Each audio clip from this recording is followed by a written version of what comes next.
રાજ્યમાં 24 કલાકમાં 45 તાલુકામાં થયો વરસાદ। મહીસાગરના વીરપુરમાં પણ સૌથી વધુ 1.14 ઇંચ વરસાદ વરસ્યો છે। અરવલ્લીના મોડાસામાં 1.14 ઇંચ વરસાદ વરસ્યો છે। રાજ્યના 14 તાલુકામાં અડધા ઇંચથી પણ વધુ વરસાદ વરસ્યો છે। તો ઘણા એવા રાજ્ય તાલુકા છે કે જ્યાં અડધા ઇંચથી પણ વધુ વરસાદ વરસ્યો છે। 14 એવા તાલુકા છે કે જ્યાં અડધા ઇંચથી વધુ વરસાદ વરસ્યો છે। છેલ્લા 24 કલાકના આ આંકડા સામે આવ્યા છે કે જ્યાં ક્યાં કેટલો વરસાદ। તો અરવલ્લીના મોડાસામાં 1.10 ઇંચ જેટલો વરસાદ ખાબક્યો છે। 14 તાલુકામાં અડધા ઇંચથી વધુ વરસાદ વરસ્યો છે, જ્યારે 45 એવા તાલુકા છે કે જ્યાં 24 કલાકમાં વરસાદી માહોલ જોવા મળ્યો અને વરસાદ વરસ્યો છે। મહીસાગરના વીરપુરમાં પણ 1.14 જેટલો વરસાદ વરસ્યો છે।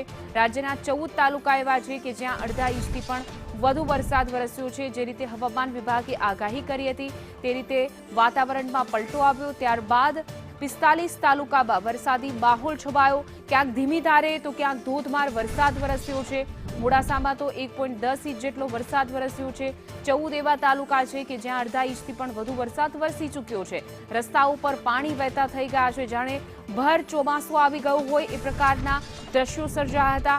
અડધી રાત્રે વરસાદી માહોલ છવાતા જોકે ગરમી અને બફારો અતિશય થઈ રહ્યો હતો, જેના કારણે વાતાવરણમાં ચોક્કસથી ઠંડક પ્રસરી છે। હજુ પણ આજે દક્ષિણ ગુજરાત હોય કે મધ્ય ગુજરાતમાં વરસાદની આગાહી વ્યક્ત કરવામાં આવી છે।